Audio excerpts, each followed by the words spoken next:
being here. Thanks for having me. You have great energy. I try to. I try not to be that guy that walks in and like, oh, this fucking guy. You know what I No, mean? you're great. Doesn't he have great energy? There's just certain people where you're like, oh yeah, I like this person. You know, it was funny when you saw me at Rock to Recovery. I love what you did at Rock to Recovery because part of you met me and then went like, fuck. Because when you came up to the rope, I was like, oh, I know you. Yeah. And then when you met me, you were like, I should have kind of texted you back to come on my podcast. I'm like, there's no stress. It's okay. But we clicked. It was good. It was like, Yeah. It wasn't like, oh, why is this guy texting me? Like, No, yeah. And it was so good. And I just get in that headspace still. I need to get over that. we all do. Yeah. It's all right. Yeah. How long have you been sober for? Well, what is it now? 17 and a half years. 17 and a half years. Yeah. Wow. Yeah. So you got sober in 2004? Six. Yeah. I originally got sober when I was in 1990. I got sober really young. And then I was 19. Mm-hmm. Started using at 12. Okay. First time I was drunk was 4. 4. Yeah, my grandmother got me drunk. Okay, we're just going to get right into this. Yeah, so I don't 4. Fuck around. I can swear, right? Fuck around. Yeah. Yep. Swear all you want. So this is actually kind of crazy. So born in Perth, Okay. Western Australia, which is geographically the most isolated capital city in the world. Oh, wow. Okay. So it's the middle of fucking nowhere. Mm-hmm. And my grandmother got me drunk at 4 with her friend, and I nearly died of alcohol poisoning, and Jesus. my parents blamed me for it. What? Yeah. So I got a 5-year-old son, and I Yeah. was trying to I said to my wife that if my in-laws got my son drunk, Yeah. they'd be eating out of a straw. I can be as spiritual as you want, but someone's getting a spiritual sidekick in the fucking teeth. For sure. I agree. You know what I mean? And then I suffered a lot of like mental and physical abuse young. Mm-hmm. My older brother got sick when I was 7. He had measles encephalitis. So at 7, he went from normal into a coma. So I saw him in a coma and he wasn't supposed to live. And then my sister was premature 13 weeks. 13 weeks. Yeah, this is 40 years ago. And and then I had a little brother, but my dad, European, Greek, they work hard, no skills. He was abused. So he would just come home and just unload on me. So at 12, I was a really great athlete. And then at 12, it was like, I had 2 epiphanies at 12. First one was I drank and I was like, oh, this is amazing. There's no pain. Yeah. Right? You felt that immediate effect. Straight away. Yeah. As soon as I drank, I was like, this is the best. This is fucking great. This and is my what I dad need. owned a liquor store and never drank. So there was liquor always shit. in the house. Yeah. So it was just like, it's there. Yeah. Yeah. And then it was really weird. I had to try to figure out, I had great intuition as a kid, very talented, but I couldn't manage these feelings, these emotions. And I was dyslexic and no one picked it up. Okay. And the ADHD, they just thought I wanted to screw around. So I was really good at sports. And there was a play called The Pied Piper. And I was sitting in the back of the play, just jerking off with this kid. And whenever all the kids would get up and perform, I would mock them. So 2 of the kids got the flu. And the track coach was like running the play. And she's like, we can't do the play because the kids got sick. And the kid ratted me out and said, Mike knows every part. And she's like, are you serious? I'm like, yeah. She's like, how? I'm like, been rehearsing for 6 weeks. And they're like, she goes, what do you mean you know every part? I said, I could sing every song and do every part. She's like, are you joking? I said, no, I'm serious. So I got up fully confident and just sang the songs and knew the lines. And she's like, how'd you remember it? I was like, but they've been doing it. How do they not remember it? I didn't know that was my superpower, my dyslexia. I was photographic. Visually photographic. Are you still like that? Yeah, like ridiculous. Wow. So she's like, will you do it? I said, yeah. And this was the best thing. You know how people get up in front of people, they're nervous. There was 500 people there. I was like, this is the greatest. And that's when the spark went off. I'm like, I can do this. Yeah. And I can get out of Perth. So at 16, I had I got kicked out of school at 16. I went to a private school and I was dealing pot, smoking pot, right? But I got ratted out. And I found out years later, my dad didn't pay anyone to keep me in school like these other kids. Mm-hmm. Parents said, "Oh, don't shame our kid. We'll pay extra." Yeah. At the private schools. Yeah. Yeah. So I had this epiphany, which was, and I talk about in my book. I was pretty tapped out. Had no friends, being bullied, and I had Were nowhere you to go. still playing sports or? I was, but I was lost. Yeah. I just didn't know who I was. You don't know what those emotions when you're 16. Mm-hmm. So I'll be honest. I was like, what do I do? Do I kill myself? What do I do? And I had a neighbor, American lady called Judy, and I had a bunch of pills. I was like, you know what? I'm out. I jumped her fence, and I wasn't sure what. Looking back, I wanted to out, but I was afraid to take out. And I was like, do I just take these pills and just, is that it? I don't know. Mm-hmm. And she saw me and through her sliding glass. Yeah. And she came out and she was just so open. And she's like, are you okay? And I'm like, no, I'm fucked up. I just don't get this shit.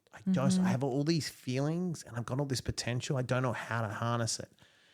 And she just put her arms on me and loved me. Yeah. And she looked at me because I didn't get love I never really bonded with either parent. Oh, so you had your mom and dad at home? Yeah, but I never bonded with them. I never had a relationship with either one. I was the only one they unloaded on. And she just looked at me and she said, in 30 years from now, this won't matter. Don't worry about it.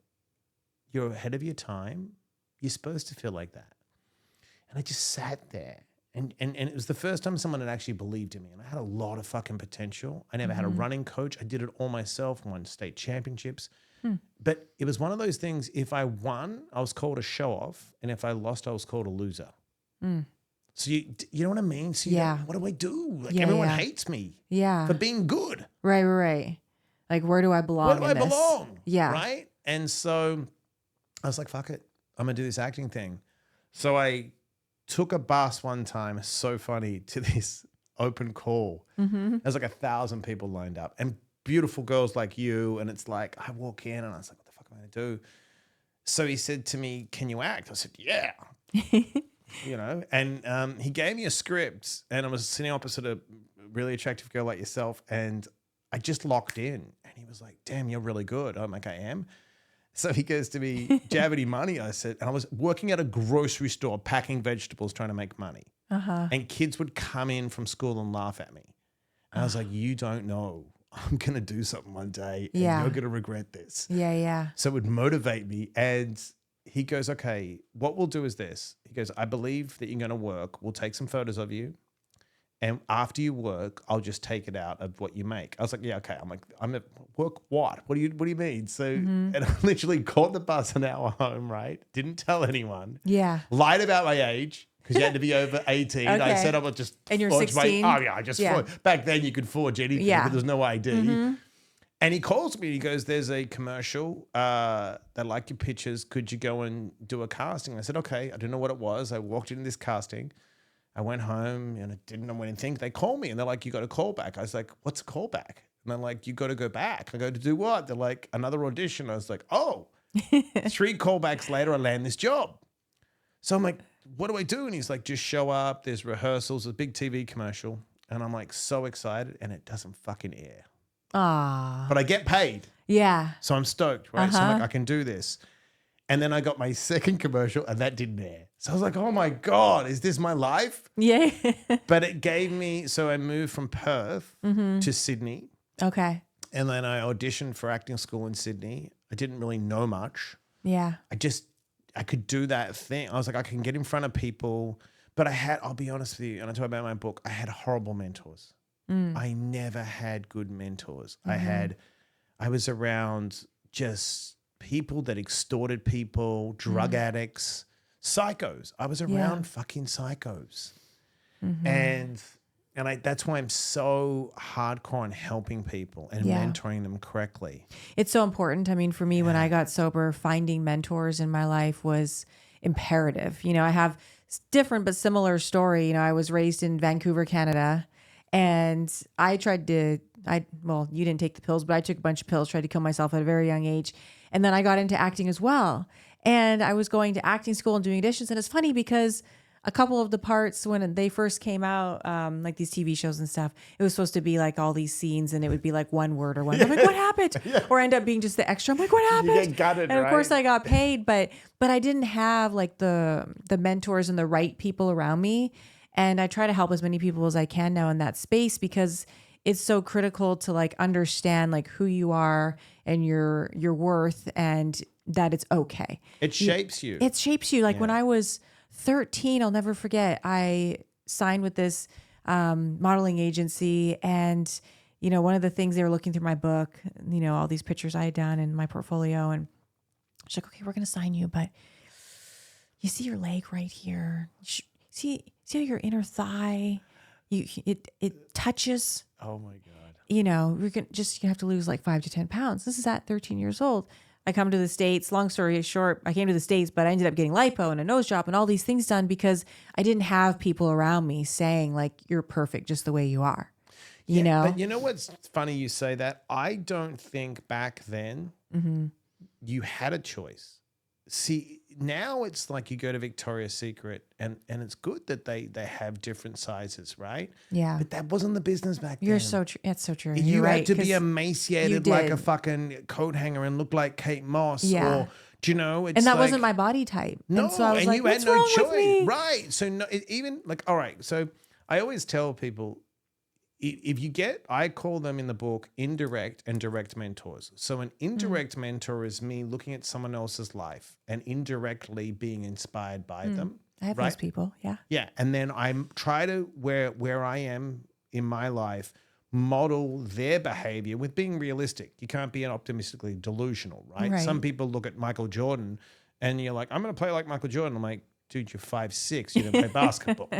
Yeah. That's where, you know, when people are like, yeah, you could do it. No, you can't. Right. You know what I mean? Let's be realistic here. Red Bull gives you wings, but you know, you don't jump out of a building like that guy and sue Red Bull. Yeah. Do you know what I'm saying? Yeah. So I didn't have good direct mentors. And I always tell people, if you don't have good direct, you've got to read and study and get good indirect. And I always tell people doing the right thing isn't easy, but doing the easy thing may not be right. So when I was at acting school, this is how I got to America. It's a crazy And this story. is in Sydney at this point. Sydney. Okay. There was I had this acting coach who believed in me, but he was a fuck up. And there was another girl, and we were out one night, and he saw us, and he's like, we should go hang out. So long story short, he got us fucked up. And this is where they crossed the line, and I'm so glad people like Harvey Weinstein and the Me Too came out. It's like we were doing scenes, and he was trying to make us make out, and we were all fucked up. So I was so trashed, she was trashed, and then he took advantage of her. Yeah. And afterwards, I sat alone the next day and I went to her and I was like, he took advantage of you, right? She goes, 100%. She goes, but do not say anything. I can't go to acting. I can't and I was like, no. So I went to another friend of mine who was very close to me and I said, what do I do? She goes, you got to rat him out. I said, okay. So I went to the dean and I said, what do I do? He took advantage. I mean, he practically raped her. He did. And he's like, it's your word against his. I was like, okay, if I leave, will you kick him out? He's like, but you only got a couple more months to graduate. I said, no, I can't. She can't face him. She's never going. Someone needs to stand up for her. I'll do it. So he's like, you're just going to leave. I said, I'll leave. I'll figure it out. I want to go to America. Now, the linear path was, because Hugh Jackman went to that same school a few years before, right? So linear path was you go, you get your agent, and then hopefully make it in America, right? I was like, fuck it. I'll just come to America. I don't care. So I leave, and there's a clothing store. And it's in the middle of Australia called Pitt Street Mall. And when I would go to class, there was this crazy Greek guy called Dean, I'm part Greek, that would mock me because I'm going to acting school. So I was like, you know, fuck it, I'm going to get a job. So I walk in off the street, I said, I need a job. He's like, doing what? I said, selling clothes. He's like, what? I said, I can sell clothes. And he's like, what about acting school? I said, I got to go to America. And he's like, you really think you can sell clothes? I said, I can. I know I can. And he's like, all right. And I always say preparation, opportunity is luck. He's like, if someone walks in the door, the next person that walks in the door, if you can sell clothes to them, I'll give you a job. I said, fuck it, I'm ready to go. And a lady walked in. I looked at the sales guys. I said, don't get in my way. I'm fucking doing this. So I didn't know the store, right? But I was looking around the store and she's a woman, menswear boutique. I went to acting school. I'm not dumb. I can improvise. maybe her son. It's a guy. She's looking for clothes for a guy. Back then, there wasn't a lot of cross-dressing. So I throw it out at her, right? And I said, are you looking for something for your son? And she goes, my son. I was like, oh, is it his birthday? She goes, yeah. And I'm like, is he around my size? And she goes, you know what he is? I was like, you know what? I got an idea. So I said, give me a second. They're looking at me like, what's he doing? So I looked in the shop window. I'm not a stupid guy. If it's in the window, it's got to be good, right? Why would you Right. put it in the window? Yeah. So I look at the outfit in the window and I run around the store and I find my size. And I look at her, I said, give me 1 second. I go into the change rooms and I put the outfit on. And she goes, I'll take it. And I turn around to Dee and I go, I got a fucking job. I love that. So he gives me the job. I swear, listen to this. I worked there for 6 months. I'm killing it. And I'm still going to acting classes. And my goal, go to America, right? So he offers me an area manager position. I'm in my early 20s. It's a lot of money, you know, couple $100,000 a year. He's like, this is it, dude. I'm like, selling clothes? I could do that anywhere. I'm like, I'm going to America. He's like, you're out of your mind. 2 days later, a lady walks in. I do my same song and dance. She buys a bunch of clothes. And she's like, what are you doing here? I'm like, I'm going to America. And she's like, have you heard of the green card lottery? And I was like, no. She's like, I go, what's that? And she's like, it's a lottery, could win a green card. I said, yeah, okay, you smoke crack like I do. What are you talking about? The next day, we're cleaning the shop windows and it's an open air mall. So I see her with bags from the store and I'm like, damn, she's going to return the fucking clothes.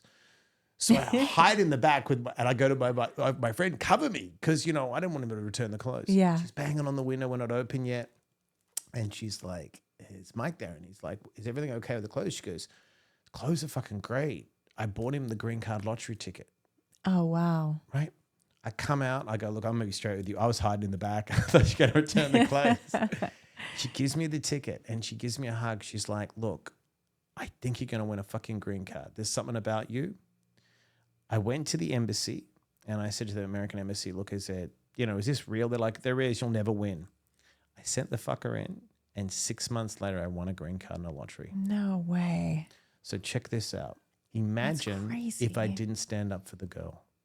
Right. I so believe in that stuff. So the series true. of events from that. The universe wanted to test me. Yeah. Right? Yes. So on that path of the calling, we're called by the universe. The universe calls us, calls everyone individually, and it's not a conference call. No one's going to hear you calling. And if you tap in intuitively along that road, you are going to be tempted. And the ego will tempt you, right? And put the bright lights in the bullshit. And we have a plan, but the universe has a different plan, right? Because in all actuality, all that matters is I am sitting on a podcast with you right this second. That's it. Yeah. There is no yesterday, right? People like, oh, when I get there in the future, I'm like, if you can't be in this moment, this is the future. And if you can't be present now, when you get to the future moment, you're in the next future moment, you miss the moment. Yeah. Right or wrong? So true. Right? Yeah. So I knew at that moment, that was the universe saying, see, you didn't chase the carrot. You didn't do the wrong thing. You knew you made a mistake, because I made a mistake. I shouldn't have gone to that guy's house, right? But I redeemed myself by doing the right thing, got a job in a clothes store, and the universe goes, there's a fucking green card. Wow. What made you stick up for her? You say you didn't have a lot of mentors and people in your life leading you the right way. Like, what was it in you that decided to do that? I'll be honest with you. I've always had a very good moral compass. And there's this, and I fucked with it for years. That's why I got sober. I got sober young and would go back and forth. Is I know moralistically, deep in my DNA, intuitively, I know the right thing to do. So I knew I couldn't live with myself. Yeah. I would have lived in regret if I didn't do the right thing for her. And I always go on that code. Like, am I going to regret? I always tell people, you only regret the things you don't do, right? Yeah. Regretted the book Regretted Dying when they interview all those people. Yeah. So I'm like, will I regret this choice? And the problem is, like, when I came to America, right? There was no internet. It was barely. There was no social. I couldn't Facebook friends, Australians trying to make it in America. I was by myself. I landed in Miami with nothing. And I fell into these situations where I was making a ton of money. Right? so much money doing shows, and then I owned a bar. The moment I really got when I really got sober is, you heard of the show Miami Ink? Yeah, of course. Okay, so Army, who's a good friend of mine, he wasn't really tattooing. I introduced him to the producer, Charlie. And I was shooting a TV show at the time for VH1, a pilot called Dive. And it was about my life owning a bar with Scott Weiland from Velvet Revolver. Okay. Okay? Yeah. So we're knee deep in cocaine and craziness. And 2 weeks after we were shooting, Mary, Scott's wife at the time, they had Noah and Lucy. They were about my son's age. She was out. She was like, I'm fucking done. Mm-hmm. And I had that moment where it's like, oh, this is real. Like, I don't have kids. Like, this is getting real. And he's filling stadiums, and we're just out of our tits right now. Mm-hmm. And I was like, well, what's going on? What's going to happen? And he just looked at me and was like, I'm fucking Scott Weiland. I do what I want. And I pressed pause. I was like, this is acting school. I'm blowing everything up. Like, this is bullshit. Yeah. I climbed the wrong mountain. It's all bullshit. Mm-hmm. It's all bullshit. There's not what, you know what I mean? Yeah. And I just was like, I'm getting sober. And that day, I was like, fuck it. And you want to hear something crazy? So they should have done an intervention on me. No one ever pulled me aside and said, you should stop. I was making so much money for people that at my book signing in Las Vegas, someone I used to party with all the way back then asked me if I was in Las Vegas. I said, yeah, thinking they'll come into my book signing. And they're like, we're out partying. Could you get us some Coke? 17 years later, the same I'm like, That's crazy. what? Yeah. I mean, I experienced the same thing too. When I came out here by myself, you know, with this Hollywood dream, came out to do a TV show, never left. And, you know, I was up running and gunning in Hollywood, doing pills and partying all the time. And no one ever said, hey, maybe you should slow down. Nope. Hey, do you have a problem? And it's so tough, especially for, you know, these youngsters that are getting, you know, into the scene, because everyone around them is doing it. Yep. And it's like that becomes your reality. Yep. And you get so lost in that space. I think it's harder for women. Yeah. Because it's a male industry. It's toxic. All the photographers were big male photographers, all the directors, all the producers. I mean, it's an industrialized, you know, fucked up world. Yeah. It's sick. Yeah, it really is. You know what I mean? And they prey on young girls. Oh, for sure. You know, and it's like, you know, and I mean, look, it was a really weird thing because someone, I mean, I'll talk off the record. This is on the podcast. Someone asked me, about Danny Masterson, right? I partied with guys in that kind of clique. And I remember one night we were out and there was some young girls and they were really like kind of young and innocent and more like, you could tell they weren't in it. They were just thinking it was cool. And I was like, yeah, I don't party with girls like that. Yeah. They're like, what do you mean? I'm like, no, they're being influenced. I'm not saying he was influenced, but I'm saying that was a different like, and we always used to hang out and get around. Girls I would party with would snort cocaine with the Hells Angels. Yeah, they were partying. They were fucking savages. On their own. They're getting fist fights. They didn't ask. I wasn't taking them You down weren't the path. molding them into we were on yeah. the path. We Do were you know already what I there. mean? They could Yeah. party with me. So Yeah, it yeah. wasn't like I would say, hey, do you want, they were like, well, we're going to party. Yeah, yeah. Take it Just on like rest. that, huh? Yeah. They would throw down. And Yeah. it wasn't like they weren't being influenced. Yeah. And I was like, and some of them got some of them didn't, some of them are dead. Like they Yeah. were like, you know who's one of the best sobriety stories of all time? Natasha DeLeon. Why does that She name was sound familiar? in American Pie. Okay. And she's in Orange is the New Black. Okay. Her sobriety, I love her. We used to party.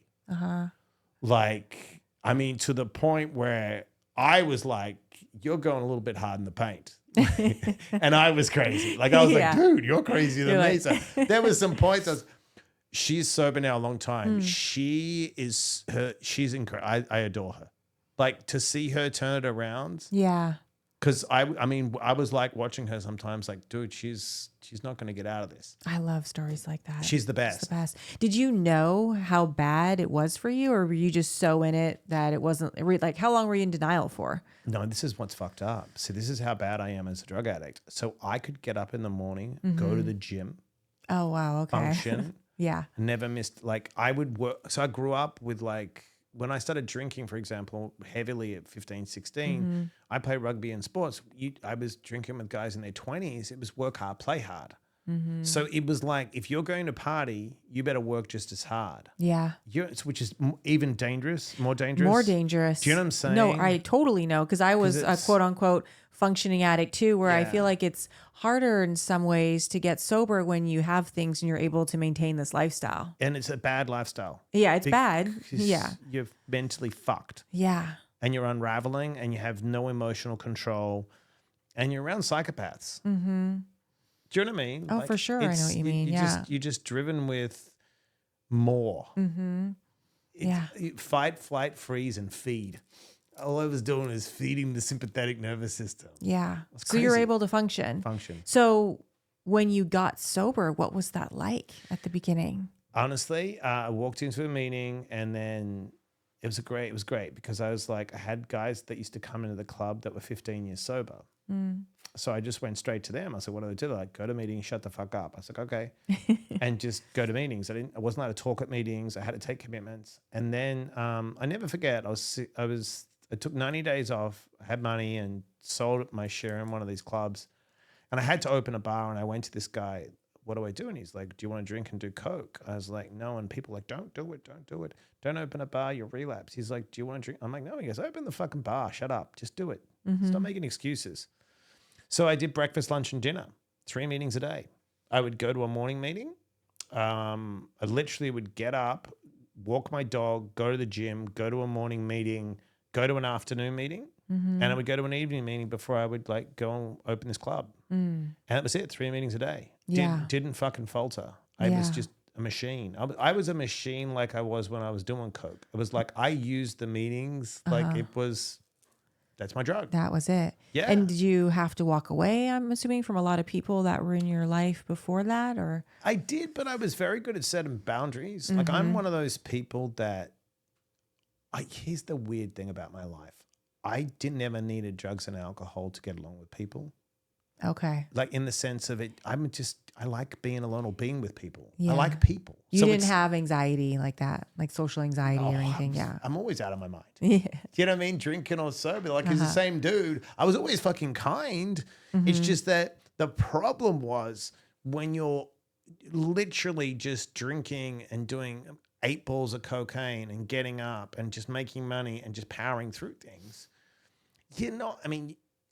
I never forget, right? I had a long amends list and I pulled this girl aside and I said, I know you're an amends because you work with me. You know, you worked for me for like a year and, you know, I'm sure I've acted out. And she looked at me and she goes, are you being serious right now? I said, yeah. She goes, you paid my rent for a year and never asked for the money. I go, well, I did. She goes, I would come at the end of the shift and need cash and you would just give me cash.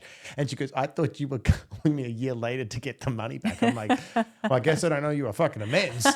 Yeah. Because I would be like kind. I was always kind. Yeah. It's just that I didn't have any rituals and routines that were empowering. You know what it was? This is what it was. When you don't have things to a purpose driven to look forward to, right? I didn't have, look, I've written books. My parents will never read my book. My parents will never watch the TV show Intervention. I never had those people in my life so it was just like, well, fuck it. Like I'll just live me, right? Live in the moment for me. Yeah. So if you take out the drugs and alcohol, being present wasn't a problem. It's having purpose. Yeah. Do you know what I mean? And, Absolutely. And my purpose is to bring value to you. Fuck me. That's why I don't believe in passion. Passion's a feeling. People play a sport. I'm passionate about basketball. They leave basketball like, what do you do? I don't know. I say if I can bring value to you with the talent and skills that God has provided me and I work hard, that's why I say you don't need money if you have purpose. Because if you work hard to bring value, people pay you for what they value. Right? Yes.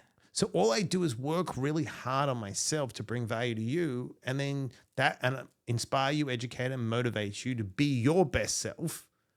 I'm always going to be recession proof because there's people in the world that need help. Yeah. You're speaking my language. Right? I have the same I philosophy. just serve. Yeah. So it doesn't matter where I go. Like a perfect example.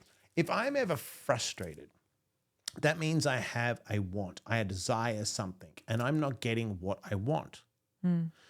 So let's just say someone calls me up, and recently someone called me up to do a speaking gig, and they kind of gaslit me. I was like, no problem. Instead of getting frustrated, what I do is I go out and I go and do something. So I'm in the grocery store, and I always tell people, if you're in a grocery store and you're in 15 items or less and you're counting someone else's items, you need to check in with someone, right? Abso-fucking-lutely. 17 fucking items and 15 items or less. This fucking guy's doing it, ruining my day. Do you know what I'm saying? Yes, yeah. Like, I need to fucking check in with someone. I need to do some inventory. Gotta get out of my head. I'm being a fucking psycho. Yeah. Right? So there's a girl, and instead of I always make sure I work on me before I go out into the world, so I don't put shit on the world. And she's having trouble paying. And I stop her, and she's going to leave. I'm like, where are you going? She goes, I can't pay for my groceries. So I'm like, I'll pay your groceries. She goes, you will? I'm like, yeah, you got to fucking eat. She goes, why are you doing that? I'm like, because someone's going to do it. And I'm not worried about losing the speaking gig, right? Because she needs help. So I go, what's your name? She goes, Destiny. I said, there you go. Your destiny was for me to fucking pay your groceries today. She goes, what do I owe you? I said, be kind. There's good people in the world. Just be kind. Yeah. For the rest of your day, be kind. She hugs me. I pay my groceries. The lady at the thing goes, that's so nice. I'm like, someone's going to do his groceries. I can afford it. So I'm going to my car. This guy follows me, well-dressed dude. And he's like, hey, man, can I ask you a question? I said, yeah. And he's like, why'd you do that? I said, because I don't want to see someone suffer like that. She was embarrassed. No one should be embarrassed that they can't pay. Their card's declined. Yeah. He's like, what do you do? And I'm like, interventions, write books, help people. He's like, do you have a book? I said, I do. I always carry books in my car, so I give him a book. He's like, I just left a credit union. We have 300 employees down the street. I said, okay. And he's like, we were literally talking about getting a motivational speaker. No way. He goes, I came to the grocery store and watched you, and I thought, I don't know what this guy does, but if he's not going to pay his groceries, maybe I will. Because I was thinking about it. And he goes, you did it. And he goes, now I've got your book. He goes, I'll book you on a speaking gig. Just like that. Why? Because I got the fuck out of my own way. Yeah. Do you see what I'm saying? Yeah. It's a test. It it's is. always a test. So how do people start practicing that? Like you say, you work on yourself before you leave and go out into the world. So this is what I do. First thing I do in the morning, and people don't understand this. I am meticulous with my rituals and routines. I used to do a thing, and I got it from the book, a great book. Julia Cameron wrote The Artist's Way, and she talks about morning pages. I call it a brain dump. So I'll give you a perfect example. When I get up in the morning, first thing I do is stretch my body. And I'll tell you why. And I tell people this is a really simple thing. Let's just say you wake up with a sore back and a headache, right? And you start your day. Everyone you meet gives you a pain in the fucking back and a headache, right? Because their feelings are in you. So what the first thing I do is I figure out my body because we carry so much shit in the body, right? Yeah. So I stretch it, deeply stretch it, and it hurts. And I get through it until it's settled. Then I breathe. I do 3 different breathing techniques. I do the alternative nasal breathing, right? That clears out my left and right hemisphere. I do breath of fire because it's really good to open up the chakras. And then I do usually some kind of box breathing, in for 4, hold for 4, out for 4. And then I do like 10 minutes of just watching the thoughts come in and then letting them go. Why? Because the thoughts are traffic. And I watch the traffic go by, and I stand on the side of the freeway. So watch the thoughts come in, because I know people have a very hard time. I did too early in recovery. I still struggle at times with clearing your mind, meditating. Don't try and clear it. And let let go. it come in. Just let it go. Let it come in and let it go. Why? Because imagine watching traffic. Just watching the traffic. The thoughts are traffic. So what do? I'll let one go, and I come back to my breath. So it trains me in life to know my breath. Right? And center, right? Now, if a thought starts going, what happens? Think, feel, and act. You start ruminating on the thought. Why am I thinking like this? I can't do it right. You're already fucked. Oh, I become curious. That's interesting. My thoughts are racing. Come back to my breath. I use the baseline, right? After I do that, then I write down how I feel. How do I feel today? This morning, I was all over the place. I can admit it. I'm acting like a crazy person. My mind is fucking racing. I'm really unsettled, right? Why? Do I have anything really? I've got first world problems. It's all, so I dump it. I dump it all out. Because then if I dump it out on paper, if you write down, why am I anxious? I'm anxious because, and it starts to come out, and then you go, well, what's the solution? Right? What can I do about this anxiety, right? You could be like, oh, I'm worried. Why? I've got a podcast in Costa Mesa. The traffic's going to be bad. All right, so leave early. Seriously. I've got a running car, leave early, right? Or I'm worried about this. I'm writing a new book. I don't want to write it. I have an opportunity to put this book as a journal in a curriculum, right? It's over 200,000 students. What does the ego say? They should fucking buy this as is. My story's pretty graphic. I talk about breaking my leg doing cocaine and stuff. They like, could you reword it and make it a journal? My head's like, what do? I write. The book, it's only done in a week, right? Because I write 2,000 words a day and I discipline myself to write. Shut the fuck up and write. You have the opportunity. It should have gone this way. They should want this. Should, could, would, write. Yeah. Just fucking write, right? They're going to edit it. I know how to write. That's how I got my book deal, right? So my head's going to tell me all these things that it should go my way. It doesn't work like that. There's too many, the world doesn't work like that, right? So then what I do is then I physically exercise. I lift weights. I then do a little bit of cardio and then I read. And then that's my day, right? That's how I start. I set myself. It doesn't matter how I start. And usually I start with my head up my ass. I pull it out and I get fucking clear. Yeah. And you do that every day. Every day. Every day. I'm big on routine too. Here's the thing. Even when I travel, now I get up between 3 and 4. My wife gets up at 7. If we're traveling, I go in the bathroom and do my rituals and routines. No matter what. I never, you know why? Because if I center myself, life is balanced.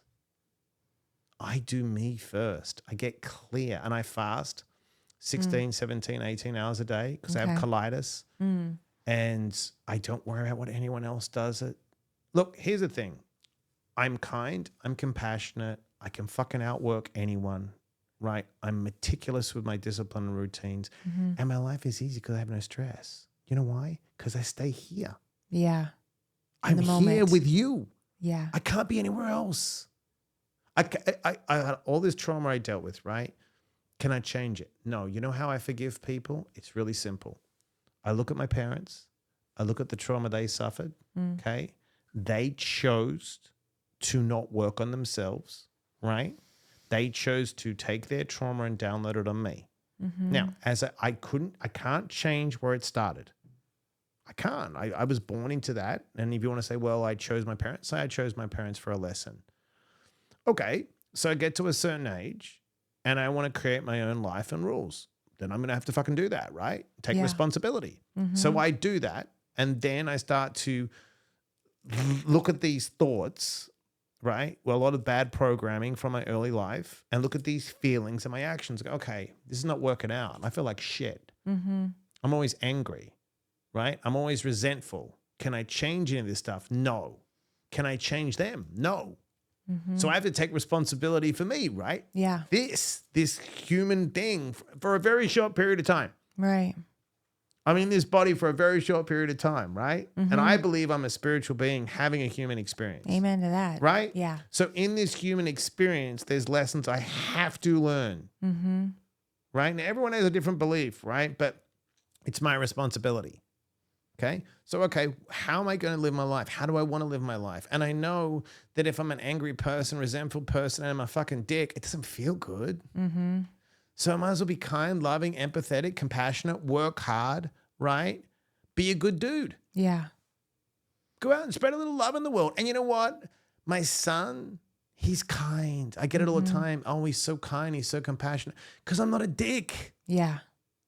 He doesn't see me being a dick. He comes out and he sees me meditate and do breath work. He's trying to do breath work. He's 5. I love that. Do you know what I mean? He goes around, he hugs people. And then he said to me the other day, Dad, I went to hug this guy and he doesn't want a hug. And I said, someone wants a high five. Someone wants a hug. Yeah. Some people, you give them a pass. He goes, oh, okay. So he'll ask people, you want a hug? They're like, no. You go, you want a high five? They're like, no. And he goes, okay, bye. And he's 5. Yeah. I wasn't like that at 5. No. I was a fucking psycho. Because psychos downloaded their shit on me and I screamed at people all day because they screamed at me. Yeah. It just goes to show you, you know, with our children, I have a 15-year-old now, but, you know, they don't have to see that side ever, you know, and it's like they get to have this role model, which is us, that lives this healthy, balanced lifestyle now and can just pour into them. Attraction over promotion, that value. right? Yeah. When did you start working in treatment? Like, how did you become an interventionist? Like, how did that all evolve? It was really weird. I had this other moment where I got signed as a stand-up comedian, right? Okay. I literally was like watching comedy. I'm like, I was selling a show. I'm like, I could do this. Because I was in New York forever. Then I moved to LA. Because I was just tired of I just didn't want to live in New York. I love New York, but I was like done. You know, I was like, I just don't want to live in a shitty apartment. I came to LA one day and was on a meeting and I was driving around in my car. And then I got back to New York and literally a guy with driftwood for fucking toes was sitting next to me on the subway smelling like cabbage and garbage. I was like, I don't know if I want this anymore. Yeah. No offense to you, buddy, but Yeah. I just, homeless dude driving in my car, I'll deal with traffic. Yeah. So I packed up and I got an agent and they're like, you know, you're really funny and we'll put you on tour. And I was like, great. And I was helping people in sobriety and I was doing my own kind of thing, doing interventions. And I called my sponsor and I said, look, I'm gonna be straight. I can't just make people laugh for a living. He's like, what do you want to do? And I said, I really want to go balls in on being a really good interventionist, you know, like, and I go, there's a guy that I always model behavior. I'm like, there's a guy out there, Boyd, Warren Boyd. I think he's got some stuff out here and yeah. And I'm like, he's really intense and like he does these crazy detoxes and he's like, do you want to do that? I said, yeah. And he's like, okay. So I called another sober friend. He's like, look, I know there's a few agencies that hire guys that are pretty nuts and will go anywhere at any time. I was like, fuck it, I'll do it. And I just went all in. And we didn't have a kid at the time. So I said to my wife, I'm all about the work. If I'm going to do it, I wrote my book. I didn't get a ghostwriter. Like I want to learn skills. Yeah. Do you know what I mean? I want to be, if I go into jiu-jitsu, like I did Kyokushin karate. I went to a tournament. I was like, that's brutal. I learned, went in, studied, got beaten up, got my belts. Like I want to get immersed in it, like sobriety. Yeah, you know, I go in. Like, there's You no go all shortcuts. in. I go all in. I'm an addict. Yeah. So I just started getting jobs that no one would take. And I kind of came up with, because I was abandoned, I won't abandon people. Like I'm all in. I mean, when I was in New York, working in the clubs at the doors, like I got stabbed. I had guns pulled on me. Like we would throw down. Yeah. This was no joke. Like I would stand at the front of clubs and we're brawling with crazy Albanian gangsters. Like everything I've ever done is like, No matter what. No, we go in. all in. Yeah. We go all in. So that's how I dived into it. I was like, I'll take any job. And they would give me addresses and test me. They're like, go find this person. I'm like, okay. And I would spend time with them. And I used the Johnson. So a lot of the stuff I would do in the early days was I worked with this woman who was the worst interventionist in the world. And every intervention she did was wrong. And I was watching her read letters. I was like, oh, you have no clue how to build rapport. She would just talk at people. So there's a funny story. And this guy is sober now. So we go to the house to do the intervention. And I'm co-chairing it. And I'm like, this kid's not going in my brain. I'm like looking at her. And he's like, I'm not going to fucking treatment. Fuck this, whatever. So I said to her, let me talk to him. So I go up to his room. And we're just sat in there. And he's got a balcony. It's a big house. It's out in the Palisades. And he looks at me and he goes, you know, I could fucking jump straight off the balcony. And I could just bail. And I said, okay, let's just do this. I go, you jump off the balcony, right? I'll take the stairs and I guarantee I'll fucking catch you. He goes, you're out of your mind. I go, no, you want the balcony. I took the stairs. And he looked at me, he goes, you're fucking crazy. I go, you're crazy. And he's like, do you want to stay the night? I said, yeah. Stayed the night with him. Didn't sleep all night. He played guitar. I played guitar. Walked him into treatment the next day. Wow. He's sober now. I would find him. His parents would send me, like he's in a crazy crack house. I'm like, I'll go get him. And one time when I showed up to this crack house, the best, I pull up. And I'm like, oh, fuck. I always carry like a beanie and a jacket. And I go in, I'm like, hey, man. And like, hey, and I'm like, is Graham here? And they're like, yeah, he's upstairs somewhere. So he's up the top of this crack house playing his guitar. And I just sit next to him and he's playing. I'm like, that's a cool song. He's like, thanks, man. I go, what are you doing here? And he's like, what are you doing here? Right? Yeah. So I was like, this is a pretty cool spot. He's like, you're in a crack house, dude. What are you doing? He's like, oh. So I leave and I go to the guy that's kind of running the crack house. I go, that guy's a little odd up there. So I don't say anything. I go to my car and he calls me. He goes, dude, they're kicking me out. What did you say to them? I said nothing. They thought I was a cop. Oh, funny. So he gets to the car and I fucking drive him to treatment. Yeah. That's hilarious. And I would. So you would just go right into in. places. Straight in. Yeah. I'd get addresses like, we can't find our kid. I'm like, okay, I'll find him. Yeah. And then I literally would get these calls where like, no one can detox this person. I'm like, I'll detox them. And I would literally lay down a sheet and lay on the floor for 3 or 4 days, sometimes 5 days, and walk the people into treatment. I'll wear you out, man. Yeah. If I'm in, you're fucked. I'm going to wear you out. What do you say to people that are just starting to get involved in this? There's a lot of people now that, just like podcasts, people are kind of jumping on this bandwagon of, doing interventions, and they don't have a lot of time under their belt and they're trying to go in and do what you're doing. And it's like, I pay my dues. I worked for companies and worked my ass off and took shitty jobs and had to, like, I don't fail. Like, I got people into treatment. Yeah. So I would go and get a good mentor and learn. You don't want to do it my way. It's hard. If you take the jobs I did, like there's a girl out there called Cherie Ashley. Yes. Oh, Cherie. Yeah. I know her. She's legit. Been here. She's great. She's like me. She's like legit. The Johnson method is good. I like direct. I don't like if you do the invitation, that's your thing.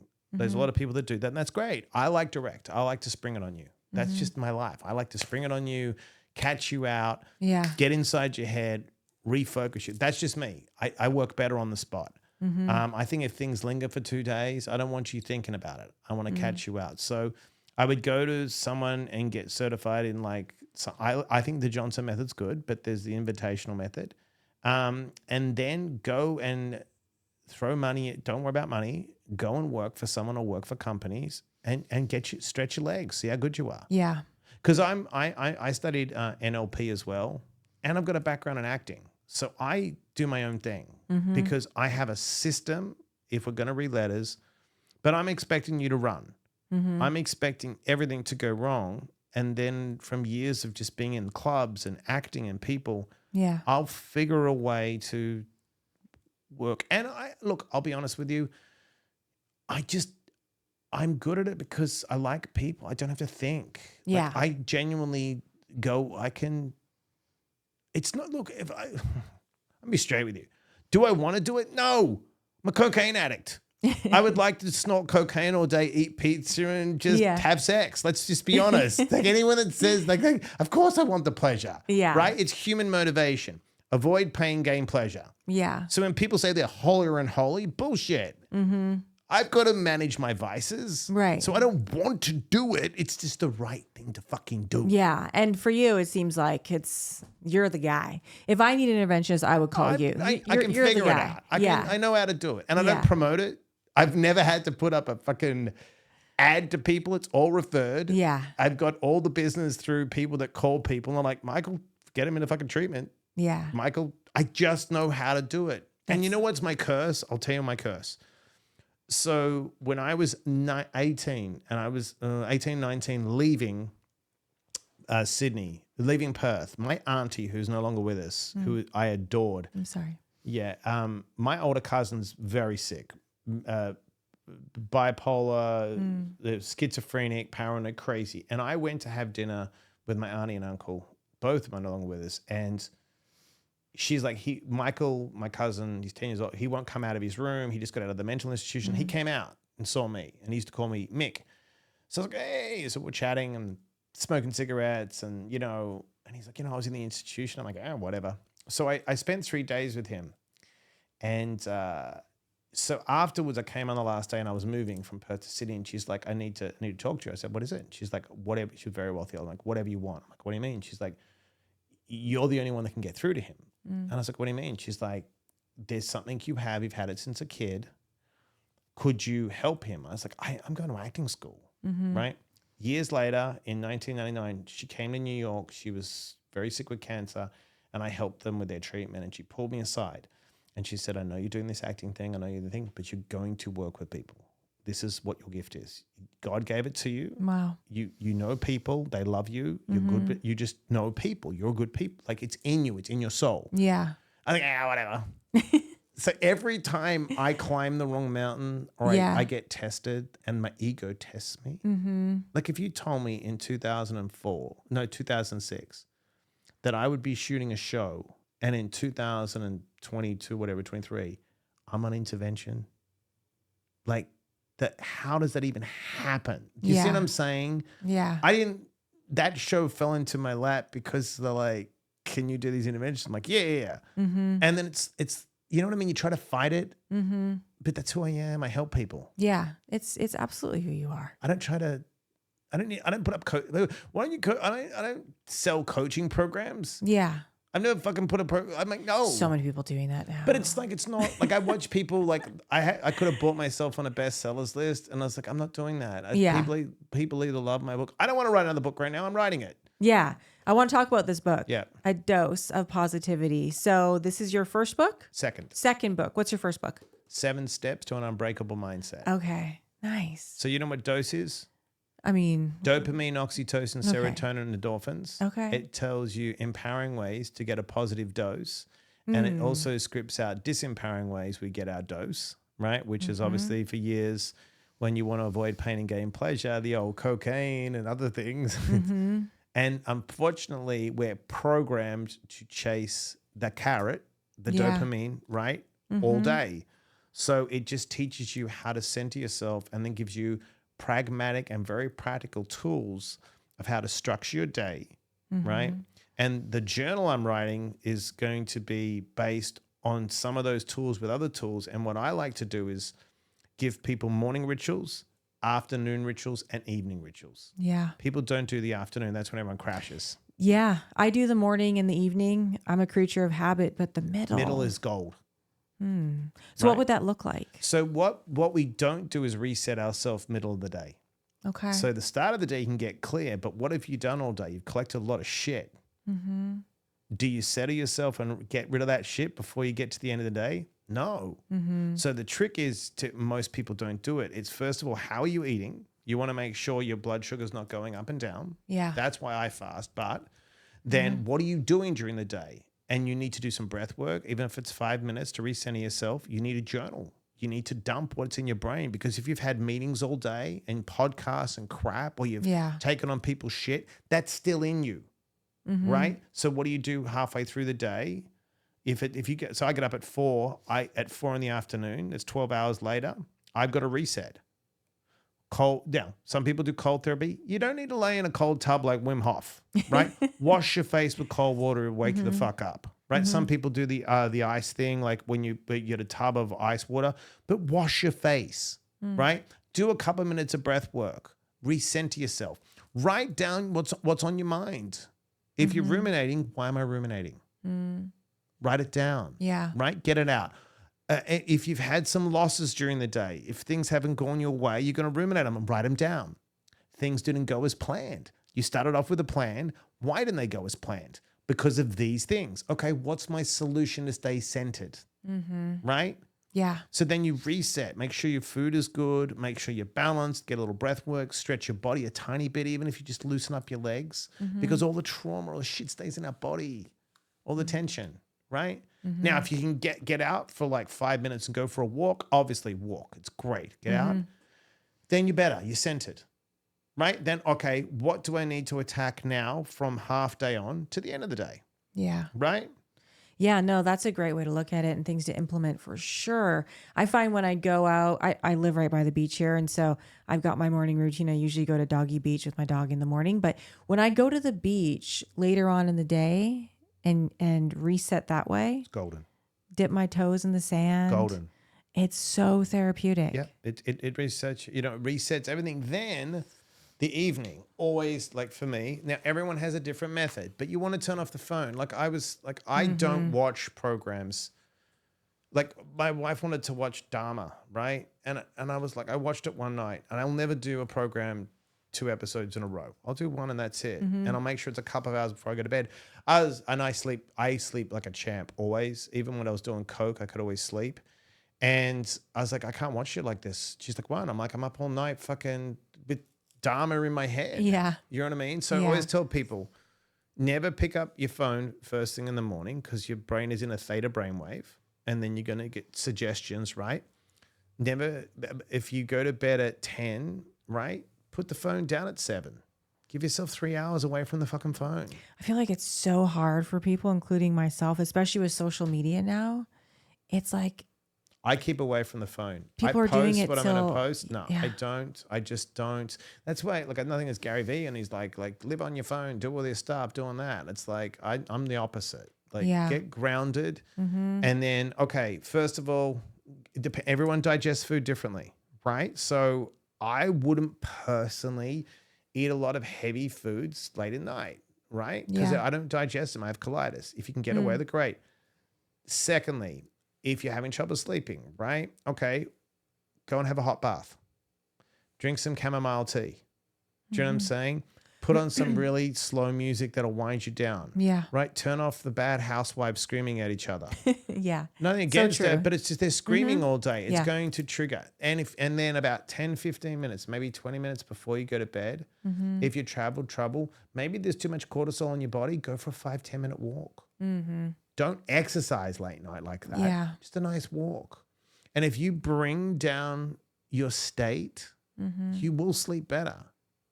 I just sleep well. Even like I remember years ago at a party in Miami with these crazy, it was great. And we were out of our tits, and I was hanging out with a couple of girls, and I was like, because I wouldn't party past 5 o'clock. I was such a weirdo. And AM, you mean? Yeah, I was like, I got to go to bed. They're like, what do you mean? I'm like, I got to go to the gym tomorrow. And they're like, what do you mean? And they're all skied up, like, Yeah. I'm fucking out, like passed out. That's crazy that you could just go to sleep. And the best thing, this girl was like definitely couldn't. staring at me like this. And I woke up, I'm like, what the fuck are you looking at? She goes, you really slept? I'm like, I told you I was going to sleep. She goes, and they were all fried. I was like, you should have left. And she's like, you don't take Xanax or anything? I said, never take it. I took a Xanax, when I was using once, and I was so unconscious because I don't take any. Yeah. I get it out during the day and then sleep. Wow. Yeah, I wish. I was mean, I scary. sleep good now, but it's funny. In my addiction, I took Xanax all the time, and I always thought I had like an actual sleep disorder. And I'd go to psychiatrist after psychiatrist, and of course, they were all like writing me, especially back in the day, whatever I wanted. I was doing all of it, and then I got sober, and I think within like the first couple of years, just sleep like a baby. Yeah, like good, I get right? my 8 hours. Yeah. I get up at 4 too most Yeah. mornings. If So not, it's it's awesome. 5. But yeah. So here's the thing I always tell people as well, when I never tell someone what to do, but you don't really need to. Cocaine's a waste of fucking time. I snorted it once and I was addicted. That'll rip your fucking face off and take your soul. But fentanyl and all these drugs, first of all, even nowadays, you do cocaine, you're probably doing fentanyl, you'll Right. die. Yeah. It wasn't like I actually got either good cocaine or I got baby laxative. Do you know what I mean? You're either, or Narcan, or you're shitting your pants. I didn't get fentanyl. Yeah. Now. Right? And nowadays with the pills, and I try to tell people, this is what you got to, human motivation, avoid pain, gain pleasure. Okay? The Sackler family knew that. OxyContin knocks out the pain, gives you pleasure. Yeah. Right? If you're really going deep in those drugs, you ain't getting out of the rabbit hole. It's serious shit. Yeah. Right? You don't need coke. You don't need meth. You don't need it. You don't need Adderall. Yeah. Right? If you want to if you've got some issues, go to a good doctor like Dr. Amen. Right? Have your brain worked on. Have people look at your brain and tell you, right? Get a really good diet, right? If you don't understand, so go important. to a nutritionist, right? Yeah. And here's another thing, and this is to prove it. I'm going to write a book about it. I've had colitis for 10 years. Did it all natural. I nearly died in 2017. Wow. My appendix burst. Jesus. For 3 days, I thought it was colitis pain.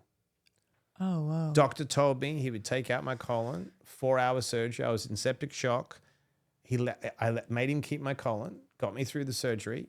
He said I would never heal myself naturally. I healed myself naturally. A year later, to prove him wrong, I ran 30 half marathons in 30 days and broke a Guinness World Record. And What? and I only won one half marathon before. And I fired him as a GI crazy. doctor to prove that because they had me on all these colitis meds that were killing me. They had me on prednisone, which will kill you. I was like, they're making me, I was literally like watching the commercial. Like I've got all these, I'm getting sicker. Oh, well, you've got colitis. Let's just take your colon out. No, I don't want to fucking have a poo bag. No. And I heal myself naturally. Now, I am meticulous with my food here. When I grew up in Australia, never had a stomach issue. We went to Nice 3 months ago. I said to my wife, I'm really going to test this. She's like, why? And I'm like, and I eat clean and I fast. I said, but I'm going to eat some shit I would never eat in America. So second day there was these just French people just eating these giant pizzas. I'm like, fuck it. I'm going to eat a pizza. I'm going to do it. I couldn't do it in America. I have one slice. I can't walk from the inflammation. So I go to the guy. It's a true story. I go, my son's like wanting to eat a pizza. I'm like, I'm going to do it. So I go to the guy, can I just like look at your bathrooms and everything? He said, yeah. And I'm like, don't worry about it. So I look at the bathroom. I go back to my wife. I was like, if I'm going to die, it's a good bathroom to die in. Because in America, if I'm going to die, I'm going to die in the bathroom, right? For my colitis. I eat the whole fucking pizza. Nothing. A little gas, no bloating. I'm like, wait. The next day, I eat snails. I could never eat anything like that. I eat grilled, like marinated octopus. I eat a full burger. Like I mean a burger fries. I can't even like look at a burger like that. Yeah. Nothing. I ate like a horse, cheesecake, ice cream, right? I thought when is it going to explode? Nothing. I get back and I'm the same fucking weight. I have heard not the same, but similar in ways where people will go and they'll go away somewhere in Europe and they'll eat like that and they stay healthy. They feel great and they come back and they don't gain weight. So what is it? It's the processing. It's of the food. processing. And I'll tell you what it is. I want to freak you out. Do you know the most addictive food in America? Bread. Ever go to a restaurant and have one piece and you can't stop eating it? Yeah, either I don't have any or else I'm committing to like eating a bunch of it. You know why? It's all the sugar they put in the bread. Have you ever noticed if we go to Europe, a bagel will last a day or 2 days. We can leave a loaf of bread out for weeks. Yeah. Right? Yeah. The preservatives. It's so bad. Now, it's think poison. about this. Such a scary thought. So I go to Europe and I eat all the food there. I never get in one argument. I never hear the horn beep once. No one's angry. No one's frustrated. No one's on social media all day and no one's crazy. I come here. Everyone's angry. Everyone's just out of their minds. Why? Well, food is a frequency. Yeah. Right? If you eat something and you don't feel good and you don't know how to deal with your feelings, like I said, stretching and do that, what do? You take those feelings and you put it out in the world. Yeah. Right? So if we are constant, and Morgan Spurlock's a dear friend, he did Supersize Me, right? And McDonald's for 30 days and nearly died. So if we're constantly consuming bad, food and bad information, what are we going to put out in the world? We're fucking nuts. Yeah. Right? Because we're not processing all this shit. And then we have no rituals and routines to actually manage our state. Scariest thing when people say, well, I don't want to be alone with my thoughts. I was like, well, if you don't want to be alone with your thoughts, why the fuck do you think I want to be with your thoughts? Right? Yeah. So let's go one step further. COVID. What were we told to do? Come inside. It was a lockdown, right? But we were supposed to come inside ourselves. Right. Right? Yeah. So people either got their shit together during COVID or lost their fucking minds. So true. Right? I think it all starts with that, self-awareness. Everything is self-awareness. It has to start there. So isn't it easier for me to blame you and blame my parents and blame the world and blame society and blame the traffic and blame everyone else? Better out than in, right? But what happens if I take some responsibility for my life and say, shit, maybe I'm fucking up here, Yeah. right? That was so healing for me when I started having my own accountability and seeing my part in things and turning my victim state of mind into a survivor. I mean, it was all game changers in my recovery. Like boom, boom, boom, boom, boom. Like, wow, I feel so much better. Well, take You know? responsibility. Yeah, exactly. I know people that literally go, well, that's just the way I am. And I'm like, that is so bullshit. Such a cop out. Well, it's like when you start to understand neuroplasticity, right? The brain is malleable and you can learn things later in life. You don't have a fixed brain, right? Like, well, that's who you were and that's how dumb you are and you're stuck and stupid because you were really bad at school, right? Yeah. And then you go out into the world and you're really successful at other things and you go, hey, I can learn all these things, right? And you're like, I've got these feelings or I've been told this information and it's in my subconscious mind and I start to challenge it. I go, that's not right. Wait, I gather some information, right? And I become a different person, right? And the person I was programmed to be through my generations and from my environment and who I really want to be deep down. See, the reason people aren't themselves, it takes a lot of fucking courage to take the road less traveled and be authentic. Because you got to shut out the noise. And you know what? If you do the work in the dark, you shine in the bright lights. Yes. If you don't do the work in the dark alone, and it's always alone, because on your deathbed, who are you with? Yourself? Yeah. You don't shine in the bright lights.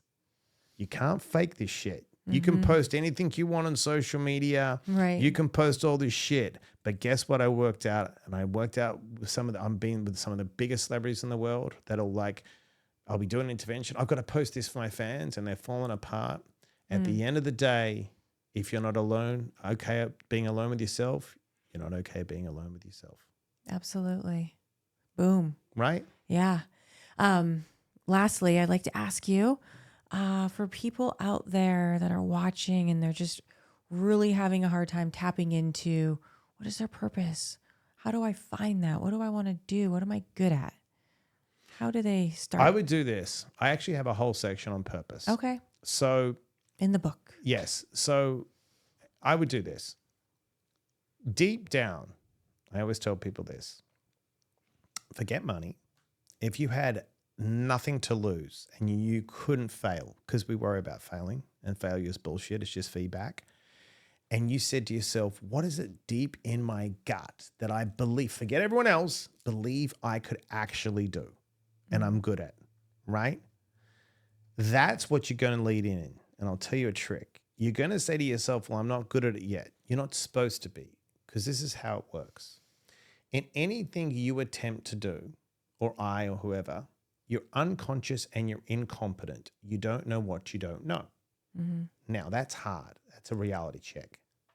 Then you become consciously incompetent.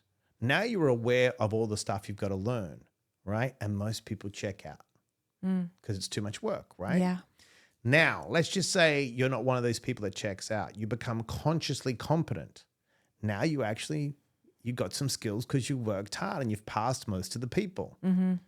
But it doesn't become an ingrained habit built into the subconscious mind until you become unconsciously competent.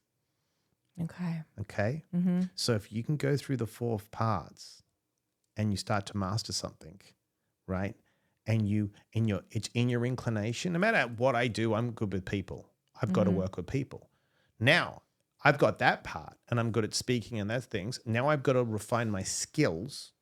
So when I work with people, right, I get out of the way and I get to know you and I read books that study human behavior, whatever I knew, rapport.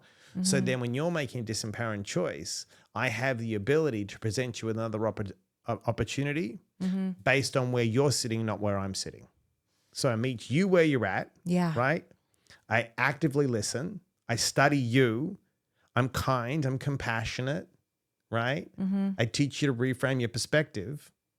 And then I give you a better opportunity and you walk into the opportunity. I love it. Right? Yeah.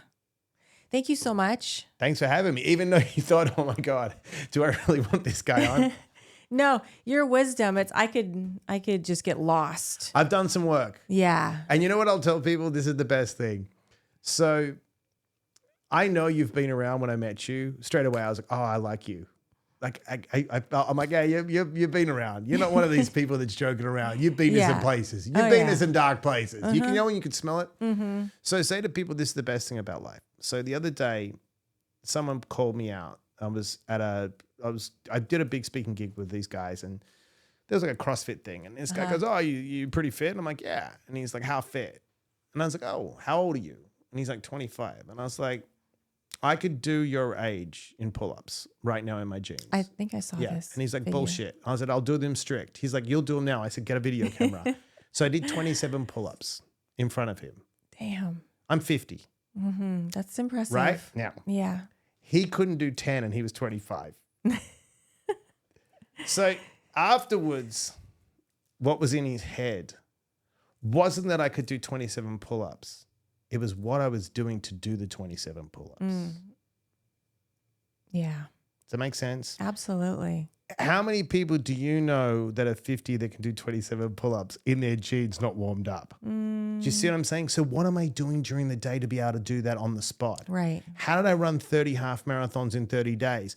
I couldn't have been snorting cocaine, eating Dunkin' Donuts all night at the club. Do you see what I'm saying? Put in the work. That's what I'm saying. See, the work don't lie. So if you can do the work, preparation meets opportunity is luck, right? Proper preparation prevents piss poor performance. If you're not prepared, you don't get the opportunity. Right. And if you don't stay prepared, you lose the opportunity. Yeah. Do the work, you guys. Awesome. Thank you. Thank you. All right.